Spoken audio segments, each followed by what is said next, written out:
Hey, why won't either of you talk to me? I cried out to my husband and daughter. It had been a whole month since they started ignoring me.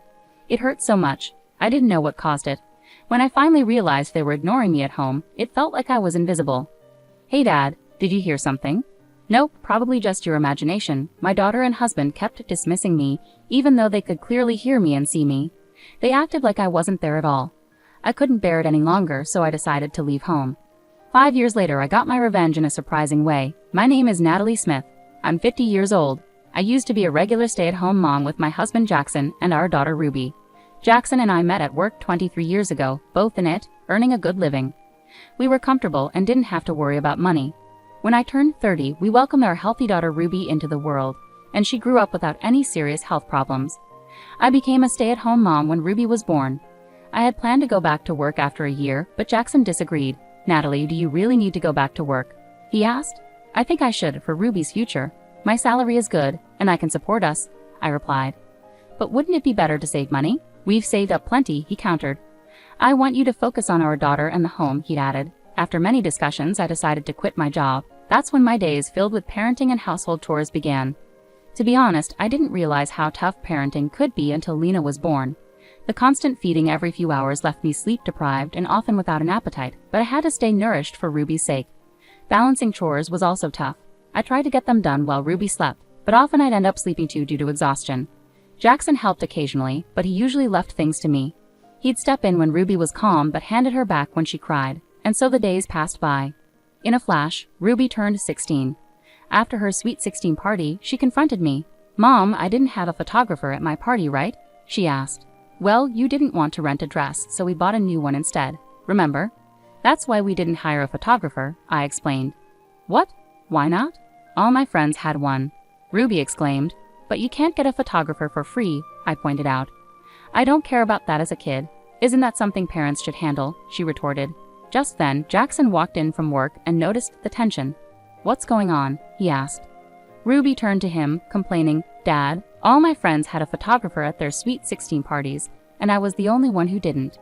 Mom's saying it's because I didn't want to rent a dress. Is that fair? Understanding her disappointment, Jackson said, I get it. If all your friends had one, you'd want it too. I'll hire a photographer for a photo shoot in your dress. I'll take care of the cost. Really? Thank you, Dad. I love you. Ruby exclaimed happily, then turned to me with disdain and walked out of the living room. I couldn't hold back from confronting Jackson, who seemed too eager to indulge Ruby. Wait a minute. Why are you making decisions like that without discussing it with me? I asked him. What's the big deal? It's just photos, he replied casually. Just photos. Do you realize how expensive it is to hire a photographer? It could cost over $1,000, I exclaimed. Well, Ruby wants it, and shouldn't you be the one paying for that? Jackson responded, shocking me with his unexpected suggestion. What? I blurted out in disbelief. He added sarcastically, I'm the one supporting the family, you know. You don't contribute to our expenses. That's true, but since Ruby was born, most of her needs have been covered from my savings, I explained. Shut up. You just do as I say. Who do you think you are, not doing the cleaning around here? Then leave. How do you expect to survive now, without a job? Jackson would taunt me with a smirk. As infuriating as it was, there was some truth in his words. Even as Ruby grew older, Jackson kept finding reasons to discourage me from returning to work, so I remained without an income. My savings, which were nearly $100,000 when we married, had dwindled to less than $20,000. If I left now, it would be tough to make it on my own. That realization silenced me. I clenched my teeth as Jackson triumphantly declared, You can't manage without me. Got it? Just do what I say. Don't argue with me again, and make sure you hire a photographer for Ruby's photo shoot, okay? Yes, I replied quietly as he tossed his suit aside and headed for the bathroom. Hanging up his suit, anger simmered inside me. What was all this about? How much more would Ruby and Jackson undermine me? I never intended to be a stay-at-home mom forever. After careful consideration, I resolved to start working from home, just in case.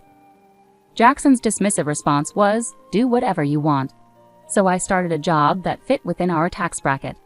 The photo shoot for Ruby ended up costing $1,500. She insisted on getting the largest printed picture and having all the photo data, which made it expensive. Looking at the printed picture, Ruby exclaimed, Oh, I look terrible in this. I look way better than that. Don't say that. The photographer worked hard to take this shot for you. Maybe it was the studio's fault in the first place. You chose that place, Mom. It was the only one available when you were free. Stop making excuses. I don't think I'll ever look at this picture again, so just put it away somewhere. What do you mean? I muttered, feeling my voice tremble with anger and sadness. But as a mother, I knew I shouldn't get emotional right then. I took a deep breath to calm myself, holding back tears as I went to the kitchen. Little did I know, worse was yet to come. The next day, I made breakfast as usual, but Jackson and Ruby never came downstairs. Just as I was about to check on them, I heard them chatting as they came down the stairs. Hey Dad, where are we going for breakfast? How about that cafe near the station? I heard they have great breakfasts. I want to go there. All right, let's go then, Jackson replied as they both put on their shoes and headed for the front door. Confused and frustrated, I blurted out, wait a second. Breakfast is ready. Ruby, can't you hear me? Let's eat. But they didn't respond. The door closed with a slam, and their cheerful voices faded away. I couldn't understand what was going on. It wasn't just this once.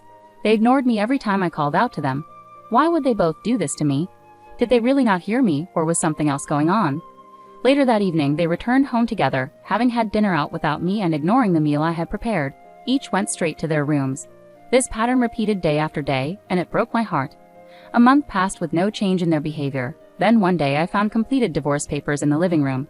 What does this mean? I asked Jackson, but as usual, he and Ruby ignored me, happily eating pizza and watching a movie together. That's when it hit me. All the emotions I'd been holding back boiled over. In a desperate panic, tears streaming down my face, I finally spoke up. Hey, why won't either of you answer me? I pleaded, but there was no response. They just kept laughing and watching the movie, completely ignoring me. I didn't understand what had triggered this. By the time I realized it, my husband and daughter were ignoring me in our own home. You're supposed to be my family, but here it's like I'm invisible, I cried out. Hey Dad, did you hear something? Nah, probably your imagination. They dismissed me, even though they could clearly hear me and see me. They acted as if I didn't exist. I couldn't bear it any longer. Clutching the divorce papers, I packed only the essentials into my carry-on and left the house without saying a word. I took a train to my parents' home, about an hour away. Thankfully, my parents are still alive and enjoying their retirement. They were surprised to see me arrive with luggage, but they welcomed me with open arms once I explained everything. I can see you've been through a lot, Natalie. We're sorry we didn't notice sooner. You can stay here as long as you need to get back on your feet, my parents said kindly. Their words brought tears to my eyes that day. It was the first time in decades that I had cried so openly. The following day, I filed for divorce and reverted to my maiden name, changing from Smith to Adams. Despite feeling some loneliness, I managed to steady my emotions and started looking for a job. It was daunting. After leaving work at 30 and having a 20-year gap in my employment history, I wondered if there was still a place for me in the workforce at 50. Wow, that's quite a twist. Here's a rewrite. I was grateful to be hired on the spot by the first company I applied to. They valued my previous experience with a well-known company, and soon I was handling important responsibilities. Over the next 5 years, I mastered my job and began training new hires. I formed a special bond with Harris, a colleague around my daughter Ruby's age. It felt like having a son, and I enjoyed chatting with him. His mother, around my age, became a good friend, and we talked about everything from work to personal matters. Harris, now in his 3rd year at the company, handed me an envelope one day. What's this? I asked curiously. He grinned shyly and said, I'm getting married, and I really want you to come to my wedding. Congratulations. I'd love to be there. Thank you, I replied warmly. When I got home and opened the invitation, I was stunned. The bride was none other than my daughter, Ruby Smith. You're kidding, right? Is this some kind of coincidence? I exclaimed aloud. Just then, my phone rang. It was Jackson. Hello? It's been a while. How are you holding up? He asked casually. What do you want? Don't be like that, I replied tersely. Ruby's getting married. You should come to the wedding, Jackson said abruptly. What are you talking about? We're divorced. I can't just show up and pretend everything's fine, I retorted. Just come, okay? I'll send the invitation to your parents' house, he said, ending the call before I could respond. I had no intention of attending Ruby's wedding as her mother. However, I had already promised Harris that I would be there. It would be rude to decline now. With that in mind, I reluctantly decided to go. On the day of the wedding, 2 months later, I attended as a guest on the groom's side, since Harris worked for me. The ceremony itself was intimate, with only close family present. Guests were to join for the reception. I noticed an empty seat in the family section. Apparently, Jackson hadn't seen me yet. As the introductory movie for the bride and groom concluded, they began greeting each table. Harris approached our table with a warm greeting. Thank you so much for coming today, he said happily. Beside him, Ruby's expression turned pale with shock. Jackson, noticing this, rushed over in disbelief. "What's going on? Why are you sitting here?" he demanded, breathless. All eyes in the room turned toward us. Harris, observing the tense moment, asked with curiosity, "Excuse me, do you know Ms. Adams?" Jackson replied hastily, "She's Ruby's mother." "What? But I was told Ruby's mother abandoned the family and left," Harris exclaimed in confusion. "That's not true," I interjected firmly. It became clear that Jackson and Ruby had fabricated a story painting me as the villain. They stood there, guilt written on their faces. I decided to set the record straight. "Harris, I apologize for not telling you the truth earlier. I am Ruby's mother, Natalie Adams." "Did you really abandon Ruby and your husband?" Harris asked, searching for clarity.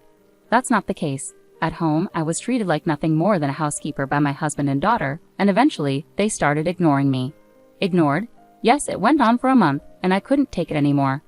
Jackson had already prepared divorce papers, so I took them and left. It wasn't me who left. They pushed me away. "Ruby, why did you ignore your mom?" I asked, hoping for an explanation. Ruby's smile faded as she retorted defiantly. "Because everything about her was annoying, so Dad and I decided to ignore her. She left after just 1 month. Isn't that funny?" she replied callously. "Ruby, are you serious?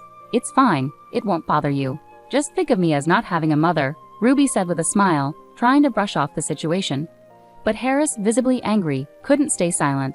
"What are you saying? This is serious. I never knew you could be so heartless," Harris said, his voice filled with disappointment. Ruby, surprised by his reaction, responded in confusion. "Huh?"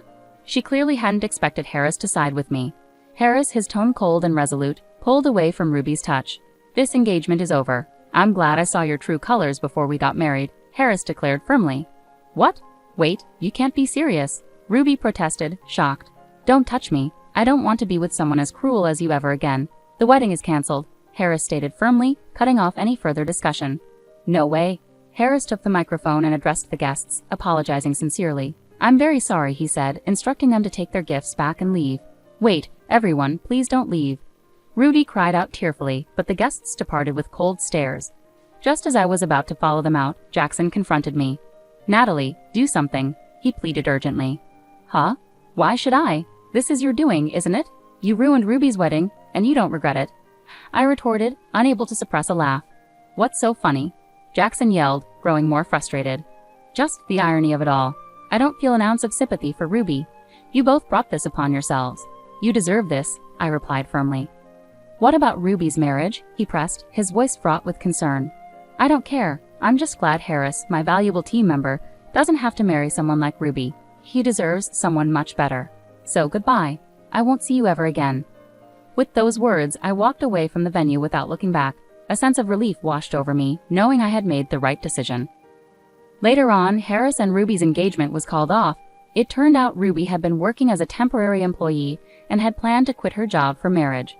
Without a stable income and now without a fiancé, Ruby started spending recklessly on designer items to cope with her stress. Meanwhile, Jackson found himself draining his savings to support Ruby's lifestyle.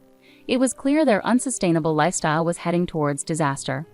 Finally free from those burdens, I felt liberated. Moving forward, I want to focus on living my life to the fullest, pursuing my own happiness without being weighed down by their drama.